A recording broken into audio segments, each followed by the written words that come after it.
Welcome back to Visionaries Sanctum. Today we have a very special episode, a mini documentary directed and produced by yours truly. So sit back and relax and enjoy the visual experience and the audio experience of The Sunroom with Chris White.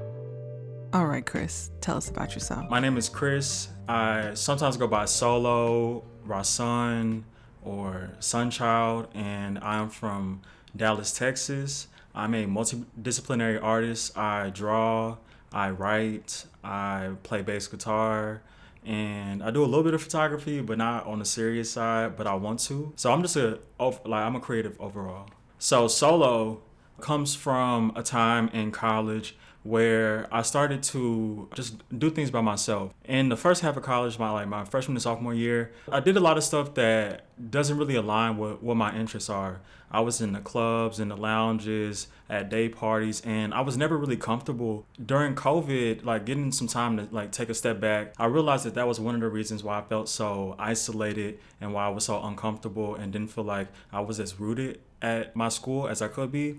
So when I went back to school the following spring, I made it a point to go do things by myself, like going to eat by myself, going out to events by myself. It really shifted my college experience, but also really helped me get a little bit closer to finding things that I truly enjoy, and then also connecting with people who share interests with me. Rasun is a new thing. Rasun is inspired by the wellness work that I'm pursuing. When I think of Rasun, I see Rasun as the highest form of myself. It is the healer, the advocate, the community health practitioner who uses their story and their struggles to support the community and provide them with the tools that they need to be able to navigate this life. Sunchild honestly just came to my heart. I've never even referred to myself as Sunchild, but it feels right. I have a really deep relationship with the sun. Also was blossomed during COVID, spending some time in my backyard, meditating in the sun.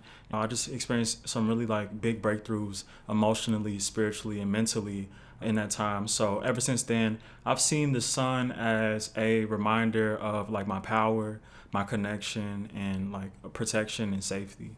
So those are my three names. For the most part in the community, I go by Chris.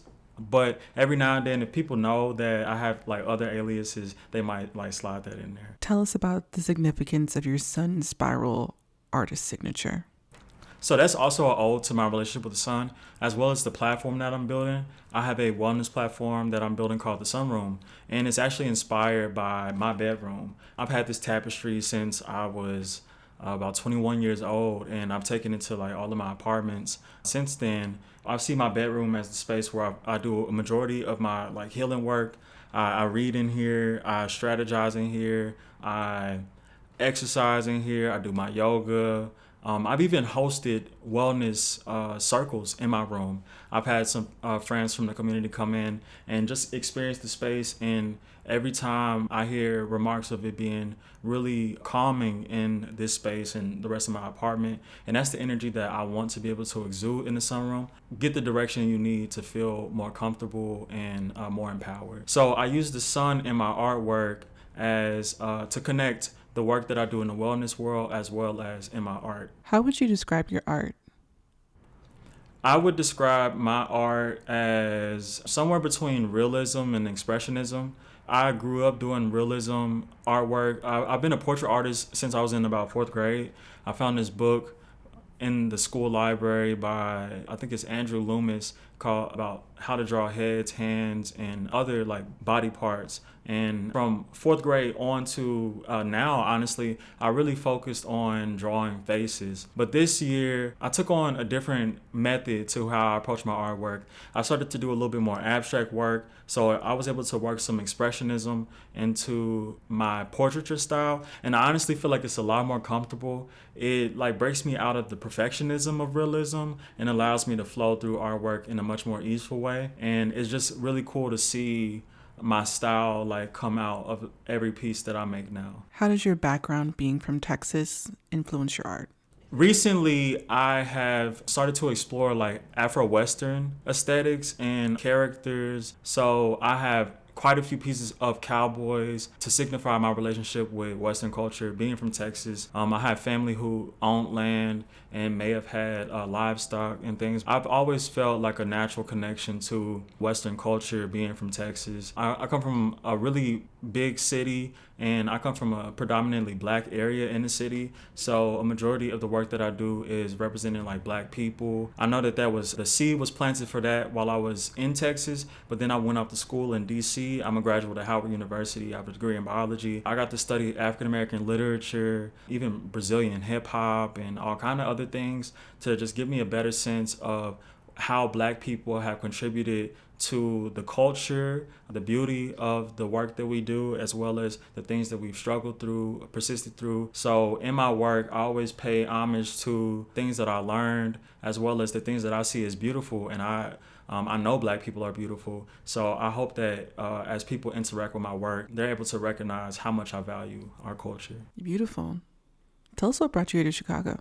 In this summer 2021, I got the opportunity to have an internship here in Chicago. I was working at Northwestern Memorial Hospital. I loved the whole experience. I networked my butt off. I was featured on a medical magazine that summer. I was invited to be a panelist on an equity grant rounds at the hospital. Also just really enjoyed the culture. Like I said, I really value black culture. So to be in a city that has played such a huge role in the development of black culture, I felt like this would be another beautiful place for me to live in. When I was here, I actually lived off of 35th and King. So I got a really good taste of Chicago. The people were really friendly. So I was like, this would be perfect for me to come back to. So when it was time for me to look for jobs coming out of my senior year, I only applied to places in Chicago.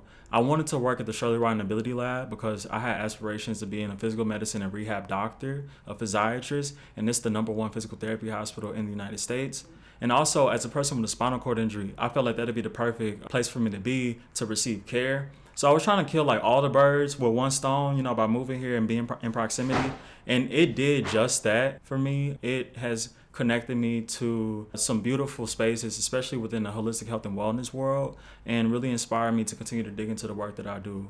So yeah, Chicago has had a profound impact. And I think that's just the tip of the iceberg. I've seen so much since I've been here. I'm a part of an amazing community that does an amazing work. And I feel really deeply rooted in the city. How has your personal evolution here in Chicago influenced the evolution of your art? One thing that changed from the time that I moved here to where I am now are my career aspirations, actually. So I no longer have intentions of pursuing the MD doctor route. I still want to work within health and wellness, but I want to be a lot closer to the community. So I got involved with restorative justice work, and I've done some holistic health and wellness advocacy work in the community. And I feel like being able to take a route that feels more aligned with my values has made me just dig a little bit deeper into who I am. It honestly inspired me to get back into drawing. I took some time away from drawing on paper for a couple years since 2020. Last November, I started back drawing on paper because I have been showcasing my artwork in galleries. I had a lot of digital work, but there's something about digital work that it's a little bit more challenging for me to conceptualize the value of. So I think it was really important for me to take that step back into traditional artwork. And the support that I've received in these different spaces that I've been has definitely played a huge role in my continued motivation to draw and to pursue being an artist. Because if you talk to me back in my junior year of college, I was dead set on being a doctor, and I hadn't really conceptualized how I would be able to be an artist still and make space for being an artist. So I'm so grateful that I found some spaces here that value what I have to offer, as well as encourage me to continue to dig deeper into the things that mean the most to me. Guide us through your artistic process from beginning all the way up to manifested piece. I'm inspired by just about everything. I believe that I can extract a message from just about anything. I see a lot of the natural world is really poetic. I'm a really visual person, so as I'm moving through the city, I see things and I'm collecting ideas. I watch a lot of media about art and I listen to a lot of music. I think music honestly inspires a majority of the work that I do. I listen to music while I draw, so a lot of my pieces have music connected to it, and that's one thing that I've been actively fleshing out, how to merge these different mediums together to create a more comprehensive experience. when it comes to the drawing process, lately I've been focused on volume. There's some artists in the city who are able to produce like amazing work, and they produce it at really high volumes, and it's really inspired me to step out of the zone of trying to make really elaborate pieces, but instead like approaching the work as just an opportunity to get to know myself. So for the most part, a majority of my drawings take somewhere between like 2 to 4 hours. I might work on them between like 1 to 2 days. I let them be how they are. I don't have any traditional training, so my whole process is intuitive. I'm just taking the things that I've learned over my like lifespan while drawing on paper as a kid, but also as a digital artist, and applying it to like how I approach drawing now. It's still kind of challenging, but I found myself being able to pull through a lot more expressive elements into my work because of how fluid my approach is and how intuitive my approach is. I have 3 main buckets right now that I'm pouring into: Afrofuturism, Afro-Western, and ode to Mama Africa. So like more African traditional works, like textile works, even more spiritual imagery. So I pour into those buckets, and when I feel called to draw, which for me is generally like the nighttime. I'm a night owl. I've had a time where I started drawing at 1 a.m., finished it at like 3 a.m. So my bursts of energies kind of like come and go. But one thing that I'm working on over the next couple months is getting into a more consistent process so that I can continue to like create the volume that I want to see and build out my portfolio, so that in the coming years, when it's time for me to showcase work, I always have an abundance of work to offer. Would you say that's your main number one focus as an artist right now, is building a substantial body of work? Yeah, I'm building a body of work. That was my goal at the start of the year. At the start of January, I was like, this year I want to focus on volume. And I also want to get to know where I am and who I am on paper. And since then, I've completed so many pieces on paper that I'm starting to see the threads, the connections between the pieces. And I'm starting to see what my style is. And that's been really encouraging, because it's those kind of things that make your work stand out. And it's something that I've always like wanted to see for myself, especially coming from a realism background where I'm really just looking at the photo and doing my best to draw it how it looks. Now I'm able to incorporate more personality and more expression into my work. I think towards the end of this year, I'll start doing a couple slow pieces as well. I want to get back into the habit of allowing things to breathe and, taking time with the work, while also still having the work that I could do really quickly, so that I can continue to keep the energy flowing. While you've been on this journey to build this portfolio, what kind of spaces has this journey led you into? So it's got me looking at the Black galleries in Chicago. Spent some time at Gallery Geechard and at the DuSable Museum. And while I'm in those spaces, I'm starting to visualize myself in those spaces. The more I get to see what my style is, just get a better sense of what makes art impactful, the more motivated that I feel the pursuit of being able to showcase my work in those kind of spaces with that kind of like notoriety. But I'm also really focused on creating work that is accessible to the community. And this is where like the fast art and the slow art dynamic starts to come in. Because a lot of artists, they'll work on the piece for a month or so, and then they'll put it on the market for about like $2,000, $1,400. And the majority of people in the communities that I exist in are not able to afford those things. And I believe that everybody should have the access to beautiful works that offer like personality to their space. I'm taking it as my responsibility to make sure that I create work that is accessible to the community. I saw this post somewhere on social media before saying that we need interesting art in our homes. It like stimulates our creativity. It makes us look at things differently. So I just want to make sure that we are all able to benefit from the energy of having art in your space. What kind of spaces are you in currently where your art is accessible? I see you've been doing some events, some live drawings, things like that. This year, I've showed work in Contextos. It's a really dope collective that is focused on supporting the community and sharing their story. I've showed some work in the Pilsen Arts and Community House. I had actually two of the pieces that's over here on the wall. They were like, I took them right off my wall and put them in the gallery, and that was a beautiful experience. It was a exhibit curated by community members, so just an example of like people in the community creating spaces for me to do things that I love, and I really appreciate that.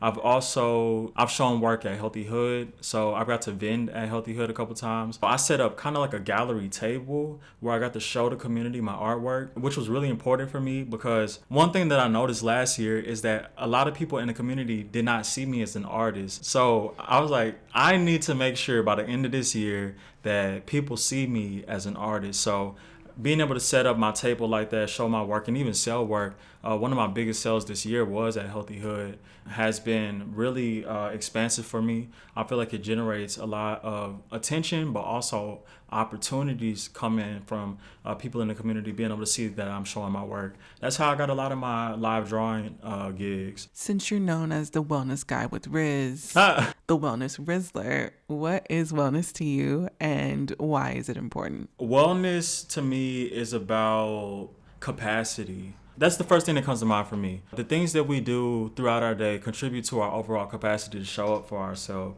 And the framework that I use is the 8 dimensions of wellness. So that includes every aspect of wellness, from physical wellness to spiritual wellness to occupational wellness, financial, social, all of those things. And I see them all contributing to our ability to have the capacity to live an empowered, wholesome, and healthy life. So that is one thing that whenever I have the opportunity to, I make sure that I share with the community because it served me greatly. I have a spinal cord injury. It happened 12 years ago from a gunshot wound. And I've had to learn how to take care of myself in a way that a lot of people our age don't usually have to until something happens. So I want us to get in the mindset now of like different ways to take care of ourselves and how important it is to have these things in alignment for us to show up in our as our best self. With the significance of wellness in your personal life and in your artistic practice, how has that transformed into you building the Sunroom? So the original name was Touch the Sun, and that came down as like a vision when I was in like my senior year, and it was affirmed by my best friend. She was like, I hear you, and that's it. Whatever you're working on right now, that's the thing. Keep pouring into that. So I developed a couple pillars for the Sunroom. They are creativity, advocacy, wellness, and scholarship. I feel like so long as I'm pouring into those 4 buckets, I'm able to do really supportive work. I see all of them as advocacy work and wellness work. Each of those 4 pillars have had like a profound role in my sense of like my understanding of myself, my understanding of the world, and how to take care of myself. Advocacy came through like me approaching disability rights advocacy, trying to figure out ways to better support students at my university who have disabilities and chronic impairments. And that's not just mobility impairments. That's, to me, includes ADHD, anxiety, depression, things that a lot of students, especially at a HBCU, do experience and have a hard time coping with while being on campus. So it taught me to seek solutions for how to live with my circumstances and live wholly and still be really successful. Wellness, that framework came through some research that I was doing during quarantine, where I came across the 8 dimensions of wellness. Creativity, I've been an artist, and I know that it plays a huge role in being able to create creative solutions for how to overcome the obstacles that I've experienced. And scholarship taught me about what a spinal cord injury is. I read a lot of Google Scholar papers, and I learned a lot about where Western medicine is and what the limitations are. So it encouraged me to seek like understandings of like more traditional medicine practices and learn about herbalism, learn about things like acupuncture, somatic healing, Reiki. And I find that as marginalized people, those like wellness strategies can be significantly more supportive for long-term ailments like navigating long-term stress or like hypertension, things like chronic pain. Like using the skills that I was building in school, I was able to branch out and really like start to study life and myself. And it has contributed greatly to this vision that I have for the Sunroom and the things that I want to do in the future. So far, I run wellness circles and I've done some public speaking, talking about the holistic health and wellness model. And moving forward, I want to continue to create space for people to come together and learn the tools that they need to be able to feel the most empowered in their journeys wherever they are, so that we can show up as our best self and take care of one another. You've referred to yourself as a conduit and a vessel. How is the divine using you as a vessel through art and wellness? A lot of what I've learned about wellness has been through my personal experience navigating chronic pain. I will say it's one of the most difficult aspects of my experience. Like I said, I do have a spinal cord injury. I was paralyzed from waist down, and I've regained a lot of mobility, and I still got some things to work on. But the one thing that has been the most troublesome has been experiencing pain on a daily basis, nerve pain. So in me trying to figure out how to better cope with my pain, I've come across a lot of tools that are applicable across the board for navigating chronic stress, chronic pain, depression, anxiety, overwhelm, and all of these things. So now that I have this insight that I use personally for myself, I've taken it as my responsibility to share with the community, because I started to see the overlap between things like chronic pain and stress, and chronic pain and ADHD, chronic pain and anxiety. And like I said, I know a lot of marginalized groups in the United States experience these things at a disproportionate rate. So having people to speak to their experience, not only from a place of like, I know what the problem is, but here are also possible solutions, takes us out of a place of like hopelessness and into a place of empowerment, where people can start taking their wellness into their own hands. They don't have to depend on pills. They don't have to wait for doctor's appointments that may be like 10 minutes long, and the doctor may not even hear you, or be able to provide solutions that are like culturally competent and take into consideration things like social determinants of health. You can be your own wellness practitioner. So I believe that God uses me to the struggles that I've experienced, and as well as my like will to figure out how to overcome them, to uplift the community through education and through being an example of experiencing really difficult things and still showing up in a way that is empowered, joyful, and inspired and motivated. All right, Chris, thank you so much for being the first Visionary Sanctum podcast guest, and thank you for all that you've done, all the great work that you've done, and all the incredible work we know that you have coming. Thank you for sharing the space, your Visionary Sanctum. Thank you for sharing the time. I'm excited to see the beautiful things that God will do through you as a conduit and a vessel working within wellness and art, and all the incredible, beautiful gems that you will continue to pour in the community. For those who want to stay up to date with Chris, in the description we'll have his social media so you can check that out. And make sure you're following us on everything: Apple Podcasts, Spotify Podcast, Instagram, YouTube. It's all Visionary Sanctum. And stay tuned for next time. Bye.